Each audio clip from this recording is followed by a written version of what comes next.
You're watching Good Morning Nigeria if you just tuned in, and it's on the network service of the Nigerian Television Authority. Now, we began our series evaluating 20 years of democratic governance in Nigeria last week, and today we'll be looking at the positives of our democracy. But just before we kickstart our discussion, let's get to hear some sound bites from the excerpts of last edition as put together by Oyeyemi Ajayi. I think we have gone a very long way. This is the first time that we have had this length of time without having to break the trajectory of democratic rule in Nigeria.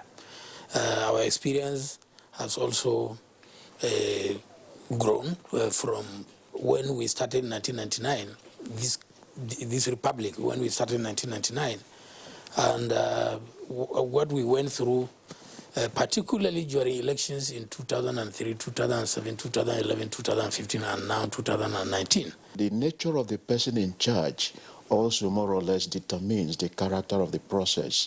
For example, if you look at when Obasanjo was in charge, Obasanjo was more interested, his leadership style was more like micromanaging.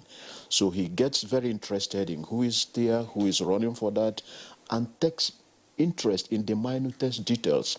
And that also affected the character. Sometimes he doesn't like your face, he will engineer your removal. Then you get to people like Jonathan, who was more or less at least seen as a gentleman, who, being a politician but not in the mold of a garrison commander, he did something differently. And down to Buhari, who more or less, once you nominate him, he seems to like take a back seat. You know, if he selects, if you want to run, he seems not. Some people will say he gives people space. Others will say he just kind of outsources the process. If you're the man he trusts, he outsources everything to you. For me, 2 decades of our democratic journey, and the Nigerian female is still asking for a space. Please put me on the table. The mistake we tend to make some of the time is to think that when we talk about so-called dividend of democracy, you know, actually there are issues around who originated that word. You know, one governor in the East one time was saying that he was the one, then some other person was challenging him. But that's just by the way, you know. But it is not. It is very preposterous, really, and very wrong for us to think that we can only assess, we can only evaluate our gains, you know, in physical terms.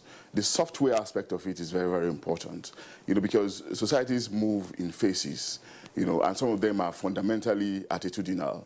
You know, our attitude as a people, you know, was bruised, was badgered over many years by the military. It will take time. We're just 20 years consistently in a democratic experiment. It will take time for us to mutate out of our past experience.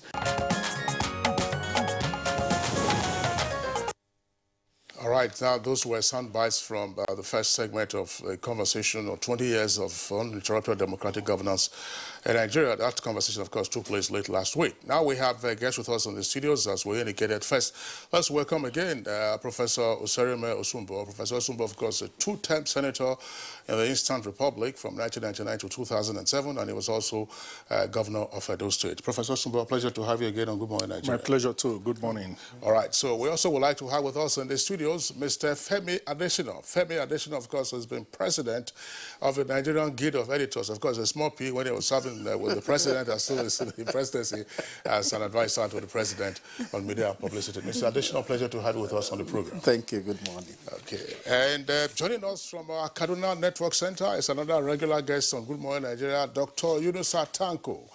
Dr. Tanko is former chairman, Interparty Advisory Council, that is IPAC, and also a one-time presidential candidate of the National Conscience Party. Dr. Tanko, pleasure to have you with us on the program this morning. Yes, it's always a pleasure to work with you. Good morning, Nigerians. Right. So let's begin the conversation, you know, with those who have had hands-on experience, as the 3 of them, of course, we have with us on the program this morning. First, Professor Osumbo, what is there to cheer about 20 years of uninterrupted democracy in Nigeria? Well, Kingsley, to start with, as they say, if you want to know how far you have traveled on a journey, you must be able to know where you started from, the point of commencement. So to be able to assess how far we've gone and what achievements we've recorded, we have to look back at where we were on the 28th of May, 1999, and compare it with what we've been able to achieve since then. What we've been able to achieve, I can group into two main categories. Those achievements that are tangible and others that are intangible. You cannot see them, you cannot touch them, but they are of immense benefit to the people of Nigeria. And looking back at where we were on the 28th of May, 1999, of course, we were under military rule, which meant that those who were responsible for the governance of Nigeria did not come in by way of the will of the people. They imposed themselves.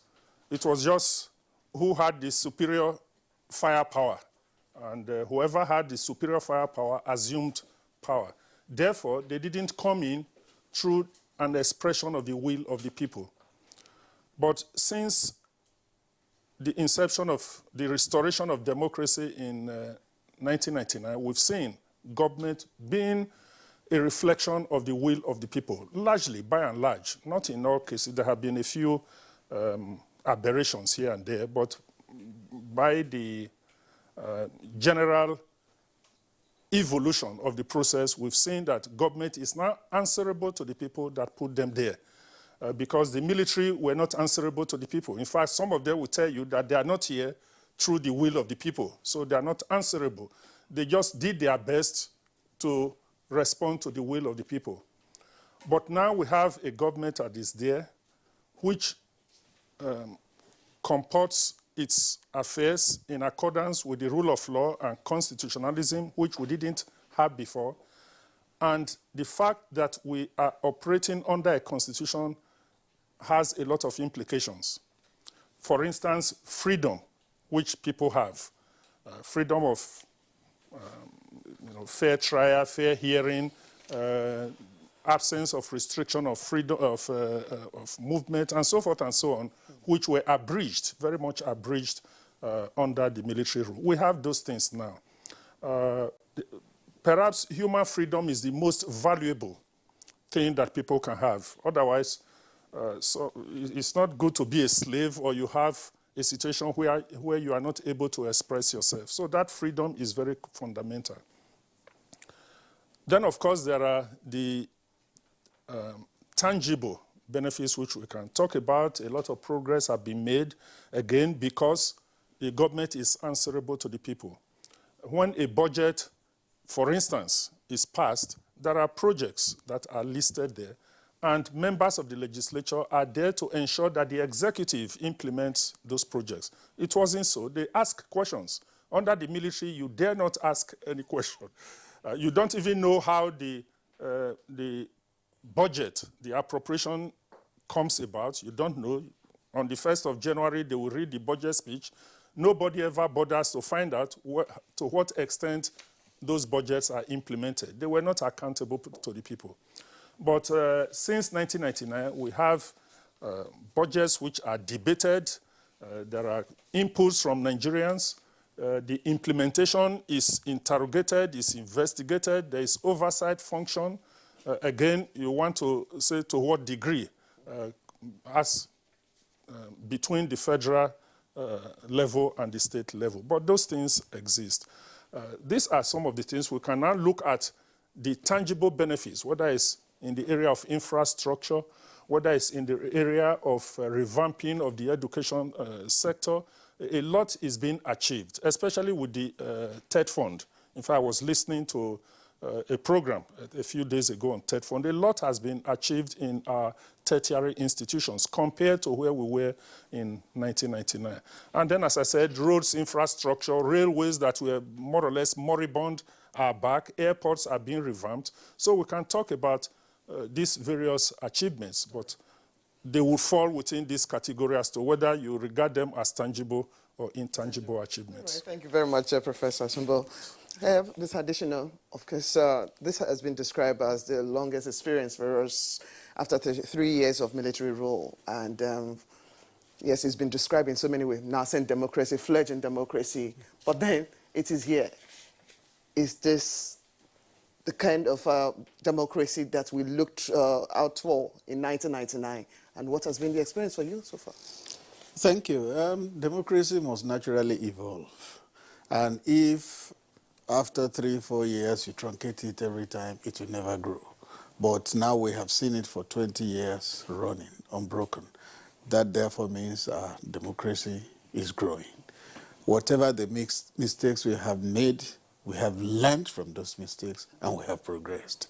So I believe that it's a better deal for us, it's a better deal for Nigerians, and it will continue to grow. We'll continue to learn from the mistakes, and we'll continue to make progress. One of the guests in the soundbite talked about attitudinal change to what we're experiencing or what we're experimenting with. How has this resonated with Nigerians over the years in making it work, and has it come to stay? Yes, you observe that Nigerians themselves prefer democracy to any other kind of governance.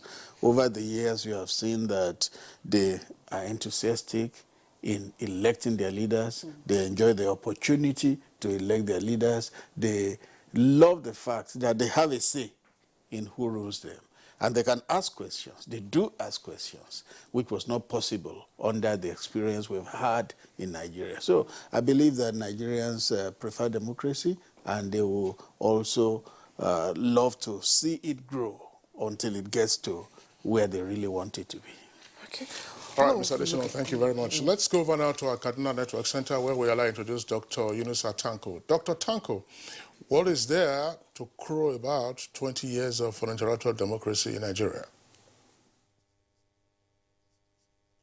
Quite an interesting area.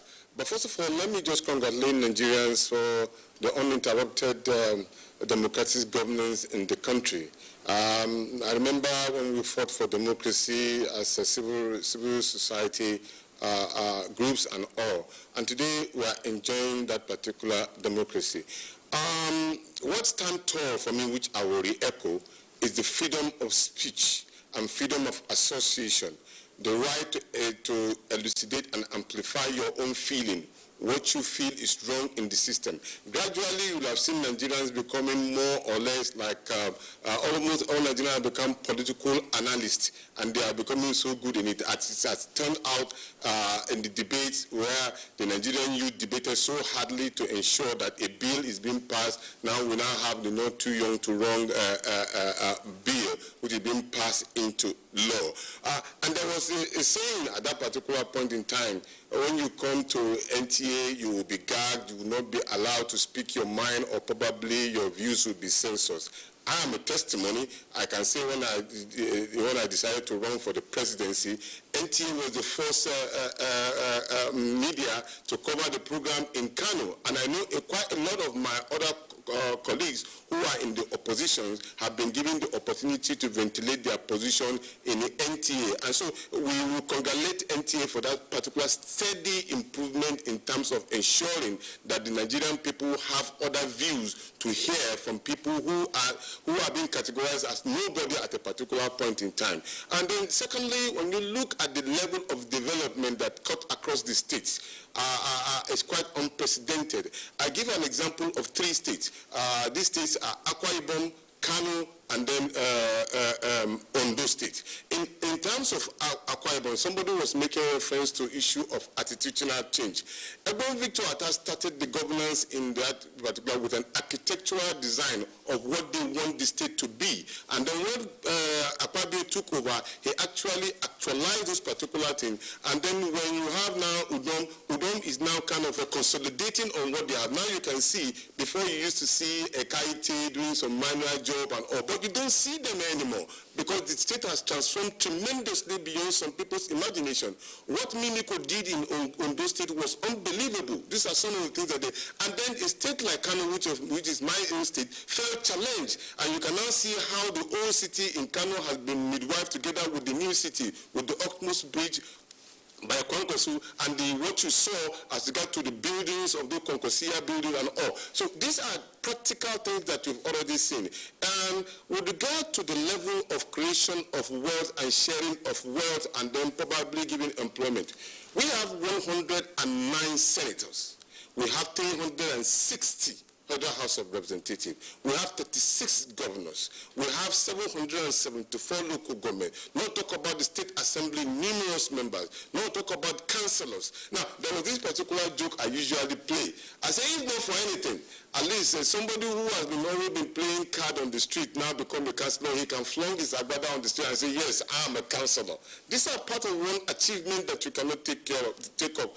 And then the large number of employment that has been given to Nigerians, training them gradually, knowing what democracy is all about, was a great achievement. And then you say democracy is about the rule of law and order.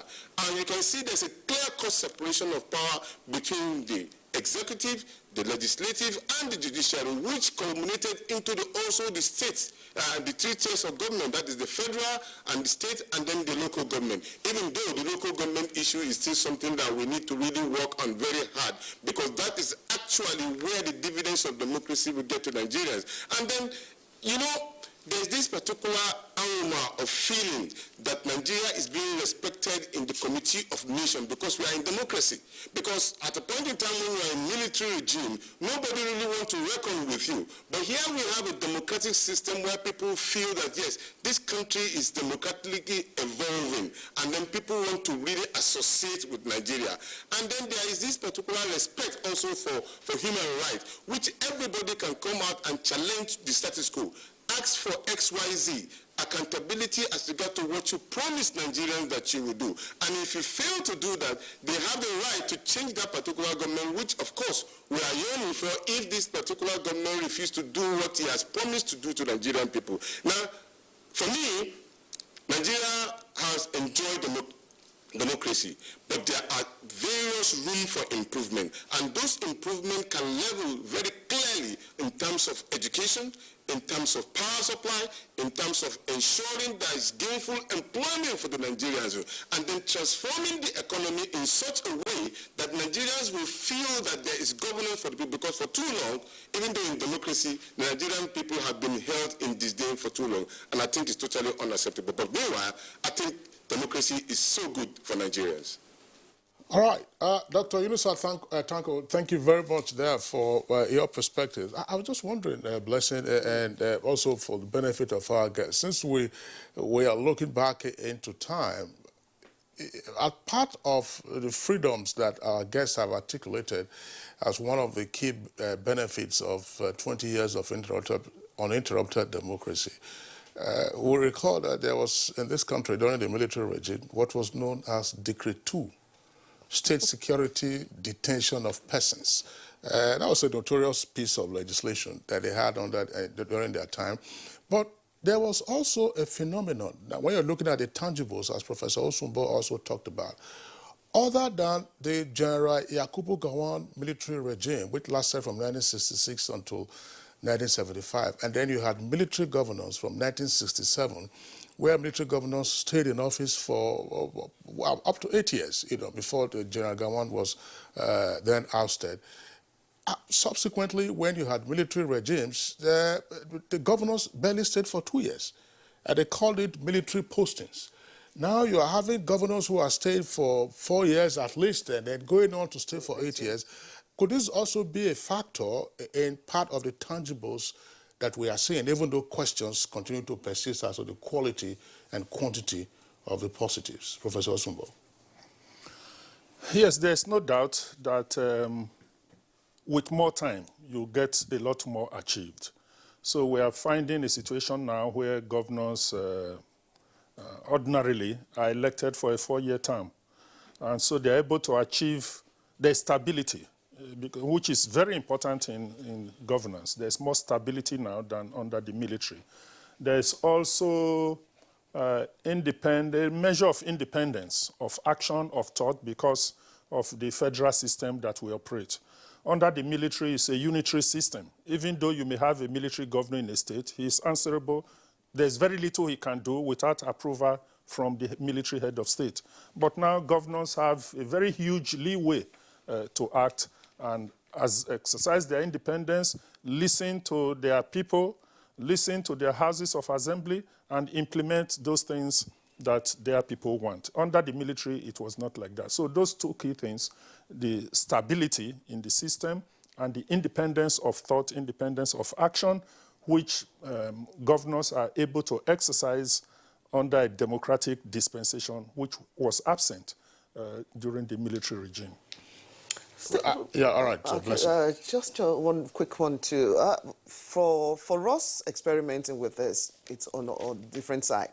From the humble 3 number of political parties in 1999, or at least less than that number, to what we have today, about 91 political parties. How would you describe that particular stance and how we've evolved?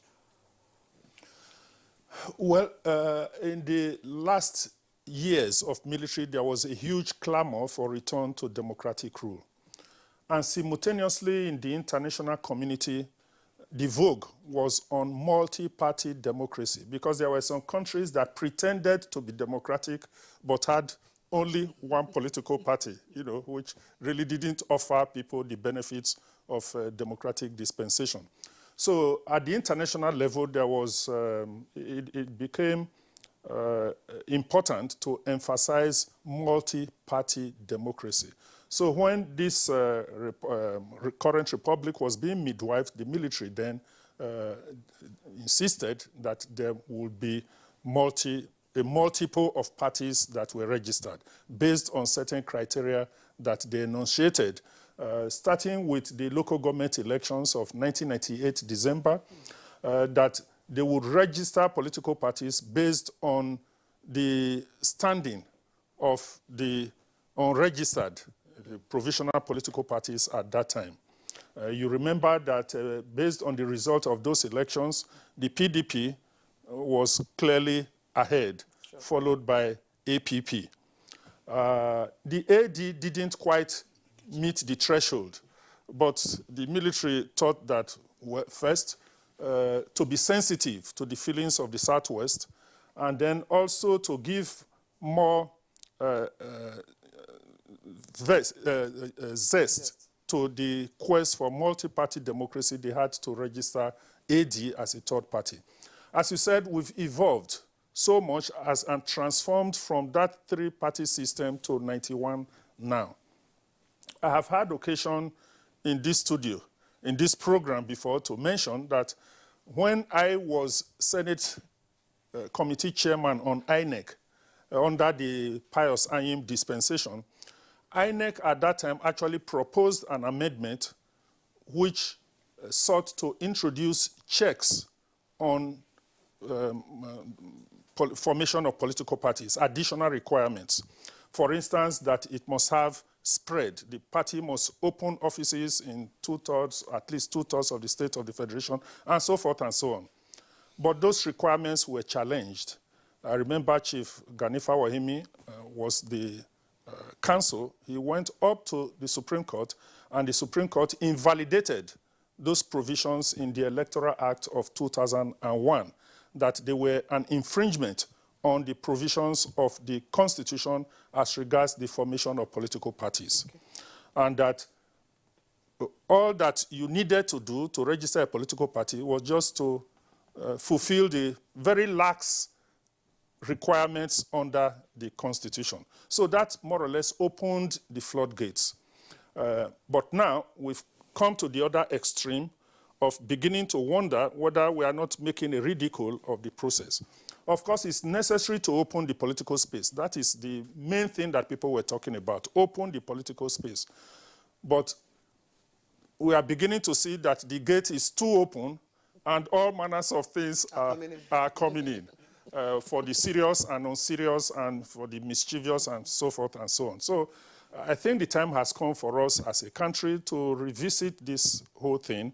The Constitution is being amended from time to time. We see this. And maybe since it is outside of the powers, it's outside of the competence of the National Assembly to make a law to introduce these additional requirements, it can come by way of constitution amendment. That was the issue that the Supreme Court was talking about, that it was incompetent for the National Assembly to add additional requirements. But it won't be incompetent if it is by way of constitutional amendment. Professor Sumba, thank you very much. Indeed, that constitutional amendment has come by way of the fourth alteration, where you have a slew of amendments, including, of course, the addition of the not too young to run, and the fact that political parties must meet a certain threshold for them to continue to be in existence, even though there is some potentially troubling provision there, that if they want a council seat, for instance, they could remain. But who takes charge of council elections? And where in the country do you have all of the councillors duly elected without caretaker committee? I just want to pause here in the studios and go back to our Kaduna studios, since we are on the issue of one of the institutions of democracy, which has to do with political parties. And Dr. Yunus Atanko, of course, has been with the National Conscience Party, which actually litigated on this issue that opened the floodgates. And as Professor Osumbo has said, it looks like the gates are now too wide open. So have we exaggerated, if you like, the associational rights inherent in Chapter 4 of the Constitution by having just too many political parties and then having 6-yard wrappers as ballot papers at elections? We've debated this matter over and over, even on this Good Morning Nigeria. And let me make this clear projection. When even our late leader, Chief Ganifa Amin, went to court, the intention was to open the space so that you could have a wider view, opportunities for others to make their own position known. And then probably the political party with their ideology, some can enjoy the dividends of this democracy. And we still stand by it, and seriously too. What we have is just about 92 political parties, and a lot of people have been crying why, and say maybe the gate is too open. No, the truth about it is that the gate was being shut down to all other political parties. I'll give you an example. Everybody wants to go to where the food is cooked.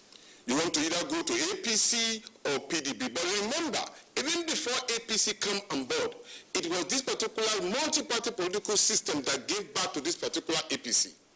Remember, we have the CPC, we have the ANPP, we have some part of ABGA, we have some member of other political parties who culminated in becoming the APC, the ACN, and the rest of them. And that is how political parties evolve. Even in the United States, you have a large number of political parties.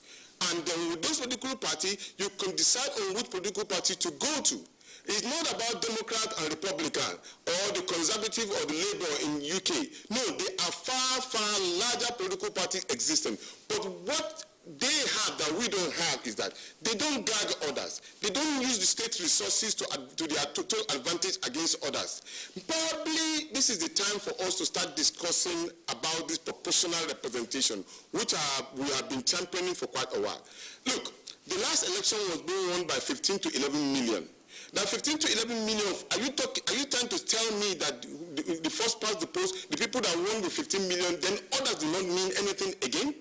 And that's where we are getting it wrong, because the 11 million and other political parties too are Nigerians, and they have something they want to give to the society. So proportional representation may help us in midwifing this particular level of probably having other political parties to be in power. So you don't need to beg. You don't need to ask somebody to give you position. If you have like 5% cut across the election, you can be in governance according to the Constitution. You can serve in them, and then you start growing bit by bit from there. But if you gag people, what you will end up having is a kind of an implosion that will happen, which is already happening in some of the political parties who are in power. If you do not belong to a particular clique, you cannot even aspire to get to a particular place. And that is unacceptable. That is not democracy at all. So what we will say, and agree with you totally, is that it's either we find a way of making sure that all the political parties have a logistical supply of funding, which is key, because that is what is inimical to their survival. The other political parties that you are seeing in power are not in there by their own might. They are confirmedly using state resources to be in that particular position. And you can't expect me to go into a politicking when I'm competing with somebody who is already using a presidential fleet, who is using government resources, or even donation, even if he doesn't want. People who believe that is already in power, they want to donate to him unprecedentedly, and then you think probably they will compete, I will compete against such person? And I say, you keep on saying that, even in a bend-down market where you go to buy okrika, is the person that has the best money that can choose the best out of those particular clothes. So, look, let us not deceive ourselves. I learned that the INEC chairman is trying to call for a electoral reform and all. This is where all the political parties with the INEC chairman can go for a retreat. Let's go for a retreat somewhere in 2-3 days. Let's discuss sincerely about the political and democratic statements in this country. Let's be sincere to ourselves and not playing politics of interest. Because those that you see in power today are only enjoying it. The moment they leave power, they will be the one agitating for other political parties to be registered. And in fact, don't be surprised, majority of them own some of these political parties because they are looking for ways that immediately they lose that seat in this particular place, they will go back to another political party. Imagine, just imagine, if the NCP won an election in Ekiti State.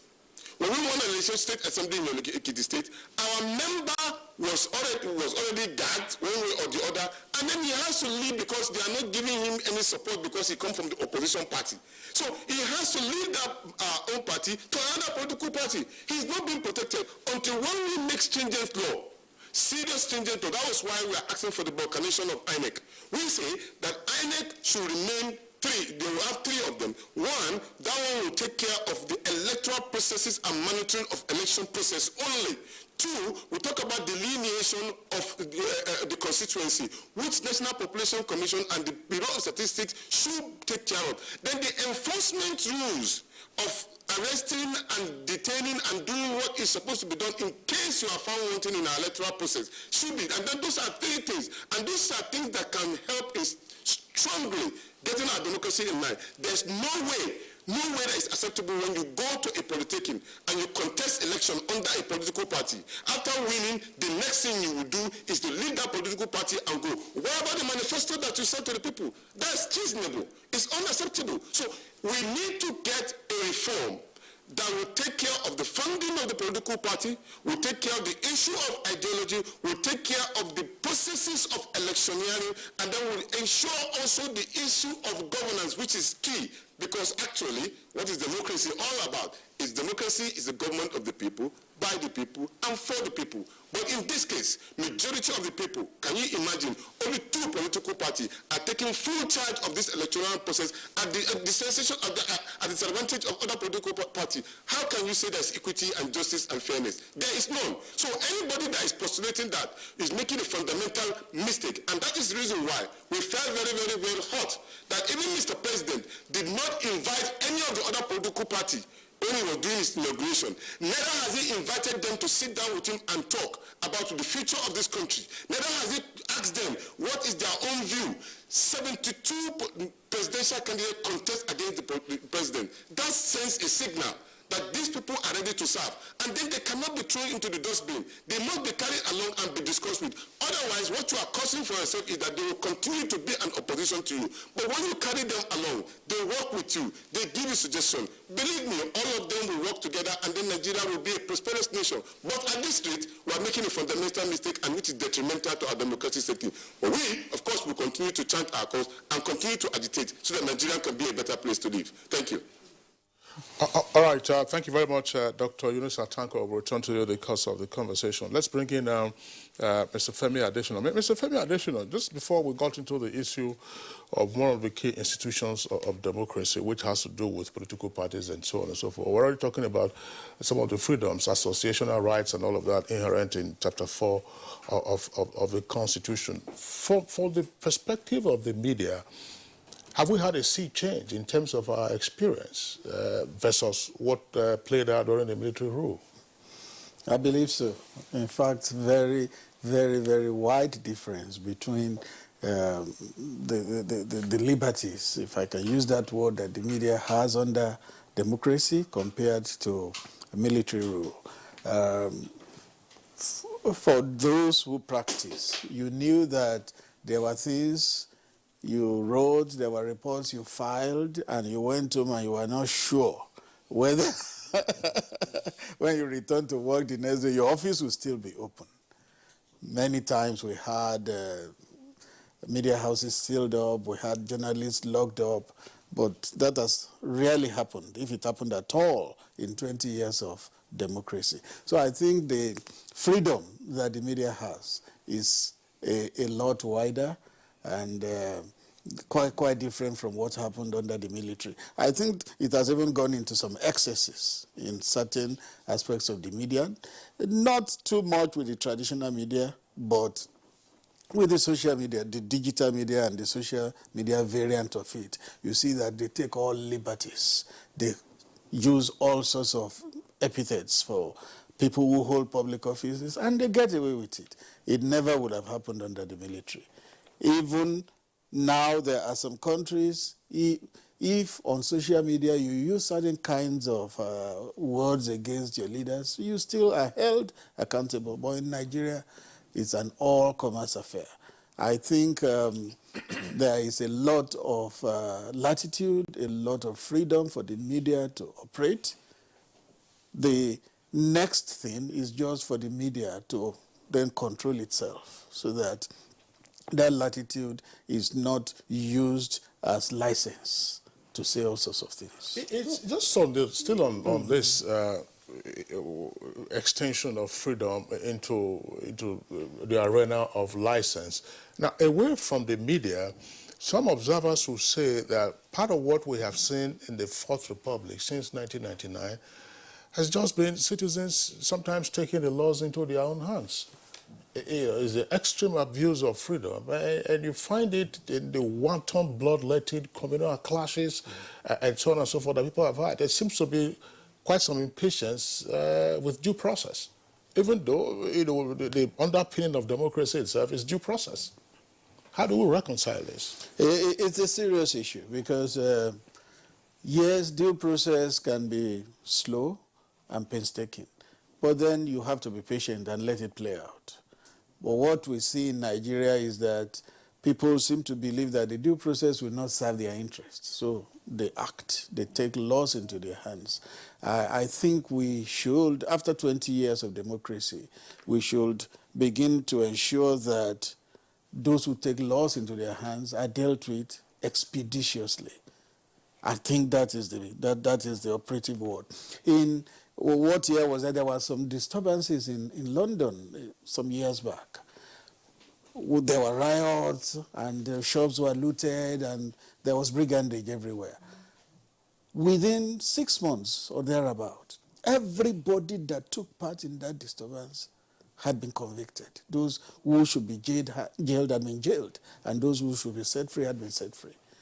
In that kind of society, people will think twice before they take the laws into their hands. But in a milieu where you take the laws into your hands and you get away with it, of course, the next community will do it. The next person will do it. So I believe that we must get to a point where there is expeditious trial and sentencing in Nigeria. Mr. Additional, still with you, and I'm taking you back to the media aspects for our democratic practice. For someone like you, doing your job as a media personnel, and also now, of course, this present administration, you served as a special advisor. Now, managing the media coverage or managing the media activities of your principal, as well as reporting back to the people, is one huge task. Yeah. Of course, we've had a situation where, okay, if it's a government media, it's okay, no, we know what they will say, and all of that. But then you still hold the trust to bring your principal in a good light before the people he's serving. Managing that for 20 years, whether for you or for some of your other colleagues, how has it worked for us?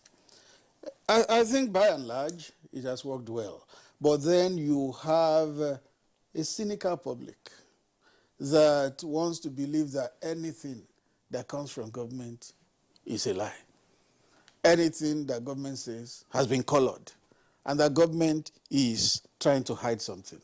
But democracy itself goes with transparency. When you have any form of opacity, then it's not democracy. That is why democracy at all times must be open.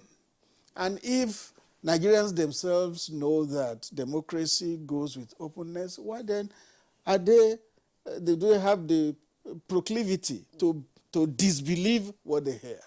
For instance, the Muhammadu Buhari administration that I've served for 4 years will not hide anything, will not color anything. I was the newly elected executive of the Nigeria Guild of Editors visited the vice president a couple of weeks ago. And I told them that this is an administration which in 4 years has possibly not called a single editor to say, help us manage this story. You know what we mean when we say help us manage this story. Either kill it or underplay it, or but this administration will not do it. Then why is the public still of the mind that whatever they say is a lie? I think that is an area where we need to improve in our democracy. The public must learn to believe an administration it has elected more. But I also think one of the problems is that after elections, we are still in election mode in Nigeria. In other countries, when elections are concluded, you are one country and you move on till another election. Here, people who are in opposition stay in opposition till the next elections go. It doesn't have to be so. Could that have been what Alhaji Tanko was trying to raise, that your opposition is permanently kept out, not brought into actually? Yes, stop? but with Dr. Tanko, what he said, I think when you have election results in which a government is not able to form, a party is not able to form government wholesale, you can have what you call a government of national unity, bringing in other parties and all that. But when the results are so clear and you have a clear majority, then it's a matter of your decision if you want to invite the opposition. You are not bound to. To a large extent, maybe it may not be the right expression, but the one that comes to my mind is the winner takes it all. Well, that's right. Incidentally, I'm sure Professor somebody were with us on Good Morning Nigeria when we were discussing the challenges arising from our current electoral system, which has to do with first past the post versus proportional representation, which Dr. Yunus Tanko was advocating. I mean, those are matters that will keep coming up. The clear evidence is, take a state, for instance, the governor or the candidate who wins the election scores, say, 1 million votes. The candidate who loses scores 900,000 or 950 votes. What it means is that those 900,000 or 950 votes are wasted. Why the 1 million votes will take it, but elsewhere in proportional representation, it means that you will take your seats in parliament on the basis of the proportion of the votes that you have scored, and you will also take your seat in cabinet on the basis of the votes that you have scored. So everybody has a footing, not a government of national unity that oftentimes will arise because there is a crisis situation in the environment. But I want us to return, Professor Sumbo, to the issue of rule of law. Where freedom has often been mistaken for license, and therefore the question arises whether the rule of law has been under threat in the Fourth Republic, and if so, what needs to be done? Yes, I'll answer that, Kingsley, but let me just quickly, on the issue of parties' involvement in the running of government, is that the example you cited, you said parliament. I presuppose that proportional representation and parliamentary system are more to be found, they go together, not proportional representation within a presidential system. That is rather unusual. So since we've chosen to run a presidential system, proportional representation would be not quite compatible with that. I'm sorry to jump in, Professor Osumbo. Yeah. You talked earlier about what happened up until the 28th of May 1999 when we had a military. Nigerians didn't choose a presidential system of government. It was imposed by the military in 1970. All right. Professor Osumbo, please continue. Well, that's a different debate. Yes. On the issue, okay, and also quickly, parties are formed for the purpose of winning election and being able to form a government. Parties are not formed in order that you will be noticed and then invited to come and quote and unquote come and chop. That is not the purpose, because if you begin to introduce that, then it will worsen the situation that we are talking about. You will probably have about 500 political parties, because each of those 500 political parties is expecting Mr. President to call them, to come and sit and run the government together with him. We will be moving into very dangerous and murky terrain. Now come to the issue of Rule of law. Rule of law, the role of the media. I want to add to what Femi Adesina mentioned about the role of the media, that even now it enjoys constitutional backing. Under the military, it didn't. Under the fundamental objectives and directive principles of state policy, chapter 2 of the Constitution, the media has a responsibility to hold government accountable. This didn't exist before, and under the military, it could not even be thought of, even when the media itself was always under threat by the military. Now the rule of law, we talk about impunity and lack of understanding by most people. I have heard people say, oh, we are in a democracy, therefore we can do whatever we like. So the issue of freedom is again taken to its extremes. The countries from where we have borrowed democracy, they know that there are limits to this freedom. In fact, for each of those fundamental rights under the Constitution, there are limits, there are qualifications. Rights are not absolute. But there are many Nigerians who believe in a democracy you can kill and get away with it, that we are a democracy, there's freedom. But with education, I believe that more and more Nigerians will come to understand that you cannot just continue to behave in a way that doesn't conduce to the well-being of other Nigerians and the progress of our democracy. What I just described can be seen in other facets of life. Take any sector. You will find that there is a tendency for people to believe they can do anything and get away with it. And that is not helpful. The government has been doing a lot to introduce checks, to check some of the delays and the difficulties that, say, the judicial process suffers from as a result of some of these excesses by introducing the Administration of Criminal Justice Bill. One of the things that Defense Counsel used to do, have been used to doing, is to use all kinds of interlocutory appeals to ensure that a trial is never concluded because they know that their client has a very bad case. If that case is prosecuted to conclusion, the man will go to jail. So what does the counsel do? He introduces objections, interlocutory appeals at one stage or the other until many of the witnesses will die and so forth. Even some will lose interest. The police IPOs may have been transferred from one end of the country to another.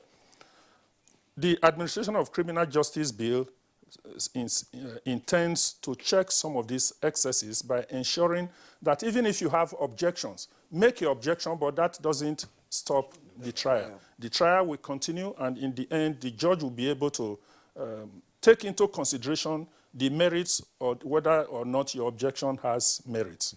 So this, we will continue to try our best to improve on the system. Democracy is a system we have chosen by ourselves to run. Nobody is going to come from another country to help us deepen or improve our democracy.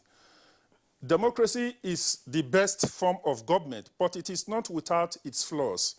Democracy comes with a lot of flaws, a lot of problems.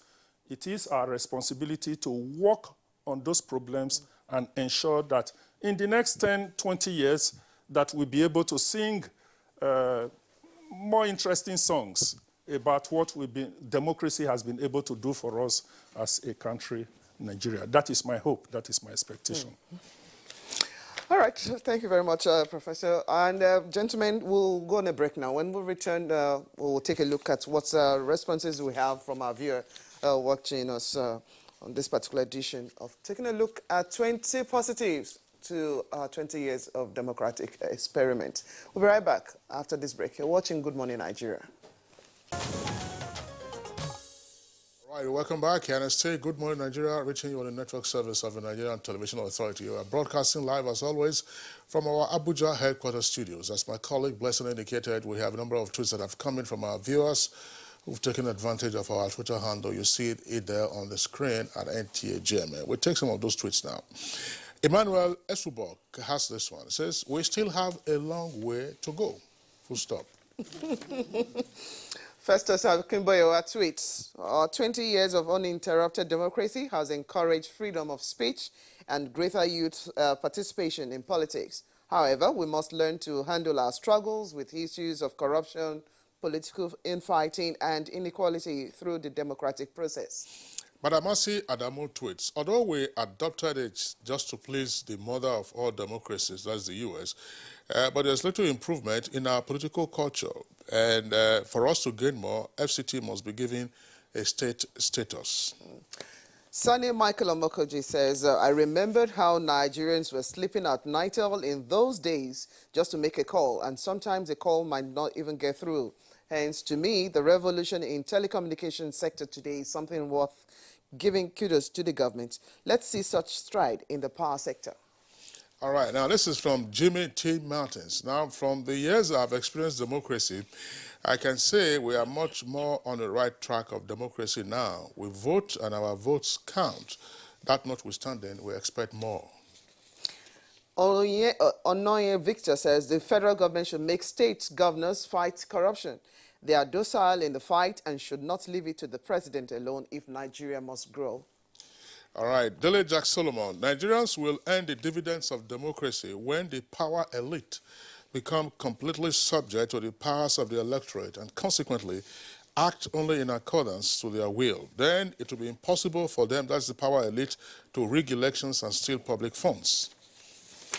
This Twitter handle is God bless Uko. His concern is, I pray that the present government can cut salaries of political office holders to help fund infrastructure development. Cecilia Okoroma tweets, we are glad that democracy is stabilizing in Nigeria, no longer nascent. Now, as a leader, if you don't perform, you are putted out. And from Alhaji Musa Muhammad Hadija is this tweet, following 20 years of uninterrupted democracy in Nigeria, there is a need to sustain the following gains: fighting corruption, infrastructure, social intervention programs, agricultural schemes, and single treasury account policy that boost the country's economy. Motana Farouk, democracy as a system of government is acceptable, but the way and manner in which it is being run by some politicians in Nigeria is unacceptable. Equality is a basic element of democracy, but the disparity between the leaders and the led in Nigeria is what? Is it democracy? All right. So these are some of the tweets that we'll take in the meantime from our guests, our viewers. Let's go over to Dr. Yunus Atanko again in our Kaduna Network studios. Dr. Yunus Atanko, one of the issues again dealing with the institutions of democracy, political parties, elections, of course there are all kinds of issues that we have with our elections, but part of the commonest complaint that we often hear is the so-called recruitment process. Now, the view is out there that in a wide variety of cases, the best often doesn't get elected, whether at the local, state, or federal level. And then we have to worry about our recruitment process. And two issues that arise from this, the so-called Godfather syndrome, and the fact that persons who are of less nobler intentions hijack the political structures and are the so-called political leaders in their communities. What are your thoughts? Thank you very much for this question. Let me quickly just respond to Prof. and additional. Prof. Made a statement that's got to inviting people to come and shop. That's actually demeaning for the political parties. Why I'm saying so is that when you look at it at the moment now, the people in government, jokingly, are they chopping stone? That's the question. We are here in Nigeria when you saw Pullion vans, 3 Pullion vans being moved into a political party leader's house. What was it? Is it a bank? Was that place a bank or probably a business arena? So, and believe me, what I said earlier was very, very clear. I said other political parties have other issues, very new ideas to put into the system. And we are not begging to be in that position or be carried along. No, and then when additionally also mentioned the issue of winner-take-all syndrome, and at the same time you seem to be still contesting election after election has already been won and lost. The truth is that election does not seem to be seen to be not to be won, but it seems to be won fairly and squarely.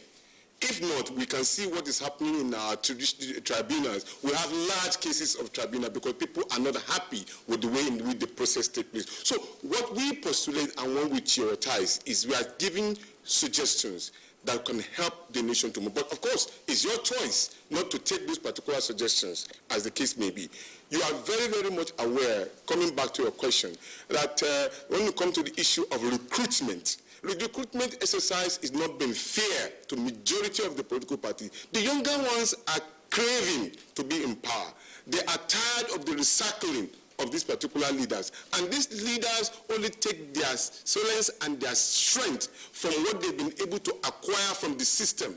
We know the history of each and every some of these particular people who are now present leaders in our political system. Majority of them did not have money, neither did they have any particular political training, but when they got in, they were able to harness a lot of wealth for themselves. And that is the reason why, for as beautiful and professional and academic erudite as Professor Usumbo was, when he contested election in Edo State, he lost. But when he lost, it doesn't mean that he's not qualified. He is far, far better qualified. But because when you look at it, probably he doesn't have that enough war chest to have challenged particular people in the position. If he has, he would have been one of the best governors that Edo State will have seen. But these are some of the issues that we are talking about. People like us, there are better individuals in Nigeria, younger ones who can do better, who can transform this country, but the opportunity seems not to be there. A spouse of mine once mentioned to me that the truth about Nigerian problem is that when you are yourself, when you are outside, by the time you get in, there are some kind of a cabal within the particular system that change your mindset. As we speak today, an 89-year or 79-year person was being presented to the Senate for ministerial position. What happened to the 29, to the 30s, to the 50s? What are we talking about? So the recruitment process has been guided within certain political parties, and other ones who want to run have to go to the other political parties. That is why the multi-party democratic system gives you room to ventilate. I can't remember. With all due respect, let me use myself as an example. Many Nigerians didn't know me before. But it was because I became a member of the National Conscience Party, which is a political party who fought for party democratic system in Nigeria. And today, I can tell you, as one of the youngest political parties, as at that time, I became the chairman of the Inter-Party Advisory Council. When Jega speak, I speak next. How do you discover people like us if we do not have those political parties? How would the recruitment process will have been? Or better people will have been, better people than me, who are already in the system, will have been able to evolve. There wouldn't have been, because I would have been queuing up to now in APC or PDP. And so that is the reason why the recruitment process must be given a room to triumph, so that apart from us remaining only in party leadership, we don't need to go and beg and come and chop, but rather to come and perform when we had the opportunity to perform. But the opportunity is not being given. We are not asking for it. We will continue to fight, but what we are saying is that the processes of that giving us that particular room to perform and ventilate our position and actively be involved should be made free and fair. Not for those who are already been able to be in power and continue to rigmarole and recycle themselves continuously. What you are asking for is a revolution that may take place through the democratic process in the nearest future, and that has already started. Even when Mr. Bedouin was actually begging the youth that you shouldn't contest after during this particular report, the youth still stand firm, and they will continue to contest. Some of us will continue to agitate until the system is clean, so that we can have, either if you do not give us the right to have that particular content, we will demand for it by demonstration, we will demand for it through law cases, we will demand for it to ensure that the system gives room for a new and reverberating people who have the capacity to move this country to a modern day life, not in an analog age. Doctor, thank you very much. So where do we have the greatest threat? The political class, people, or the structures in itself? Where do we need to tweak to actually make it work For things happen. One, in the structure. Two, in the political elite who have already been continuously to recycle themselves. And thirdly, which is fundamental to all other people, which I've all been telling my comrades, that we need to find a way of resources. These resources is not to you to pay or bribe people to vote for you. No. I ran for election. I got 3,000 plus votes. I am very, very happy and very, very grateful to those who voted for me, because I didn't pay them. But we need money for publicity. We need money for logistics to move from point A to point B. We need money to people. I ran for election and I went to only 6 zones. With my meager resources, NTA was there. I went to only 6 zones. But if we had had money, majority of the people who run for election, the funding, will have been able to put all other contestants under the carpet. I can assure you that. But here we are, we only gratify those who have been able to steal this country into a point of stupor, and then we make them our lords and masters, even when they have nothing to give. But they will keep on year by year, putting in their own cronies and friends and girlfriends into position of power, and at the end of the day, they cannot be able to perform. We will sit back in our room and continue to agitate and argue. But meanwhile, the system is decayed and flawed until when we clean that particular system and make it functional for anybody who wants to aspire, irrespective of where you come from, different religion, tribe, or anywhere you come from, as long as you can take care of the interests of the Nigerian people, then you are the man for the job. But when you start using ideology of saying this is my own person, I keep on saying one thing. If for example, one day we will have a president of the Federal Republic of Nigeria that will appoint his ADC, and maybe if he's a Hausa man, he will appoint his ADC as an Igbo man, without being afraid that that particular person will be the next person that will kill him. When we take a Yoruba man and becoming the president of the Federal Republic of Nigeria, you take an Hausa man as his ADC, or the way around, an Igbo man taking a Hausa man, or when you form a kitchen cabinet, the kitchen cabinet carried along all the different parts of this country, not some people from certain parts of this country, because those one will not tell you the truth of what is happening in other parts of the country. They will not tell you. They will only be singing the praises that you want to hear. You are the best. You are doing the best thing for Nigeria. And meanwhile, things are going wrong in other parts of the country. And when we said that we want everybody to be carried along, when you are in government, when you are practicing and you are contributing to the government, there is no way you will join forces in bringing that government down. All right, Dr. Yunusa Tanko, thank you very much there for the wide range views that you have expressed. Just to bring in again Femi additional on the issue of political reform, but just before we do, I mean, you heard Dr. Tanko, among other things, say that asking a question whether those who are in government, those who are in power, whether they are eating stone. I'm just wondering, I'm sure Dr. Tanko knows that the quality of Nigerian rice has so improved that the rice is destoned, so there is no more stone in the rice.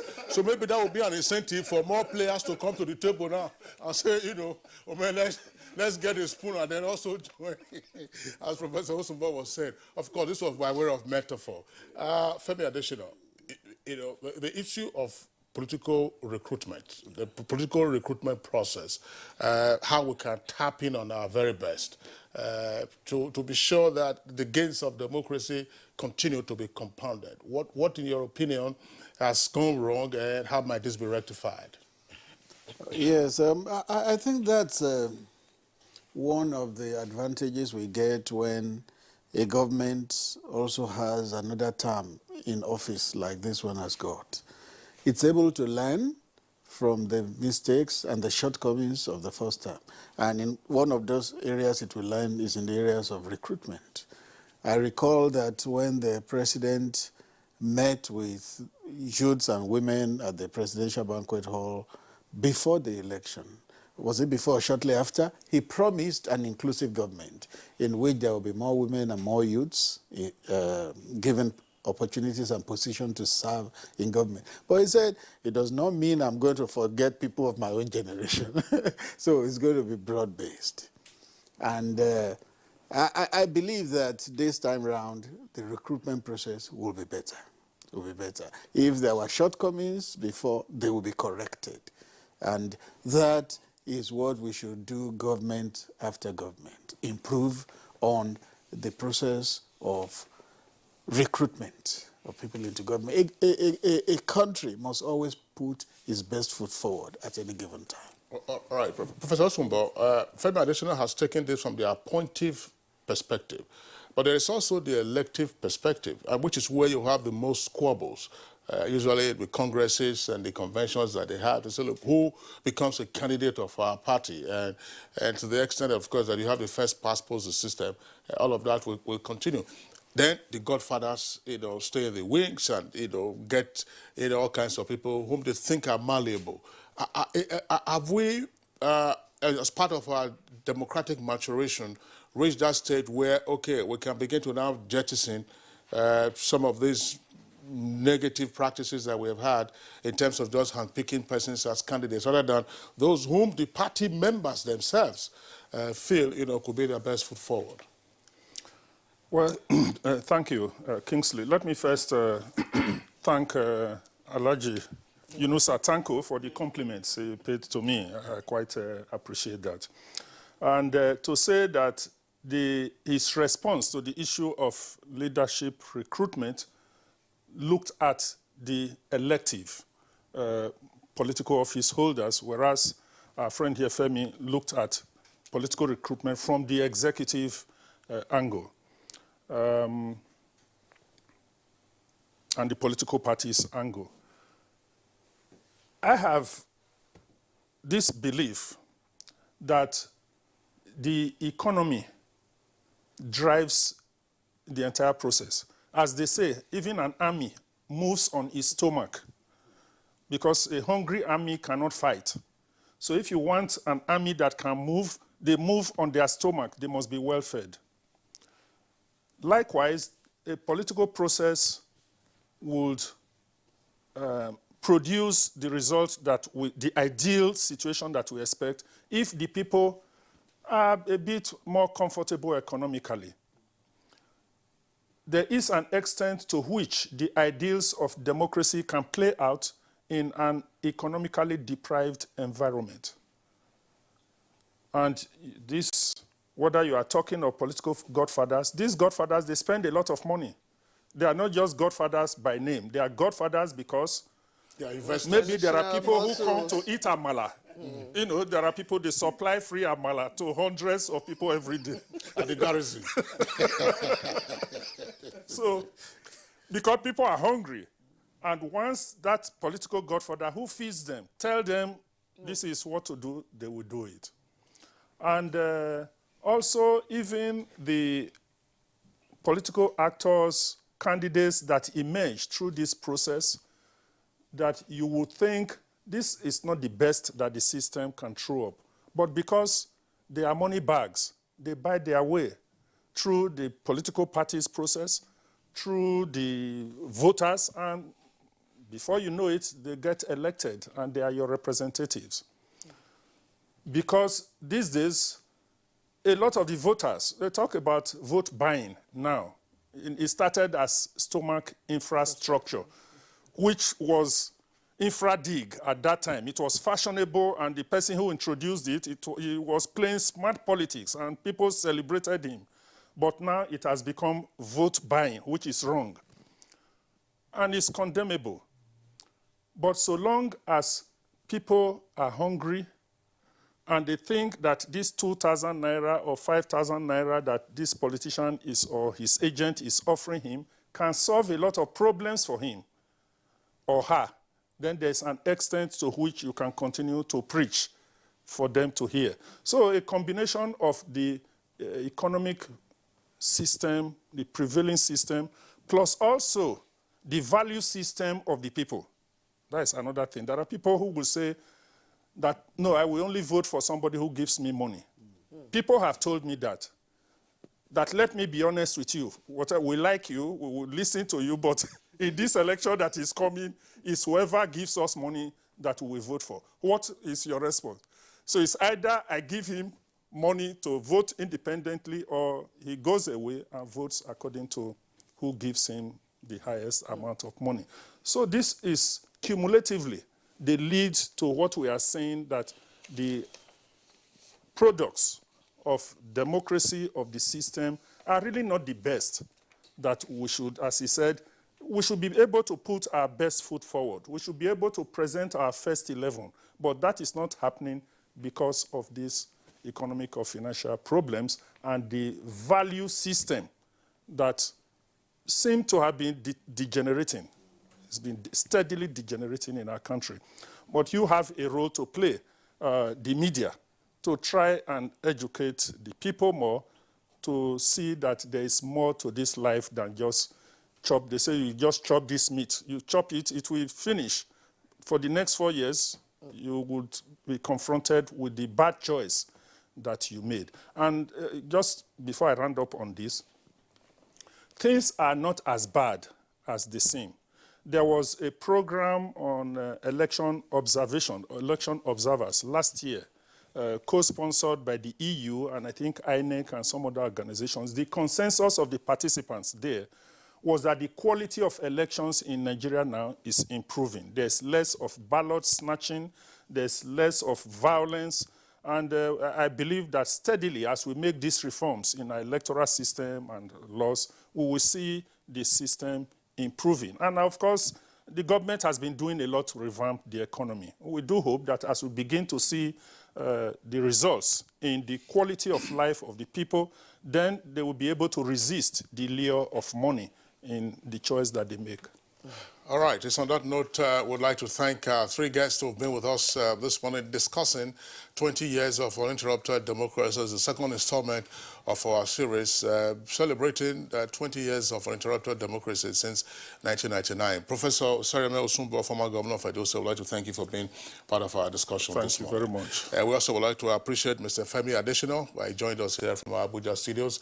And from our Kaduna Network Center, our deep thanks to Dr. Yunus Atanko. Dr. Atanko, thank you for being on our program this morning.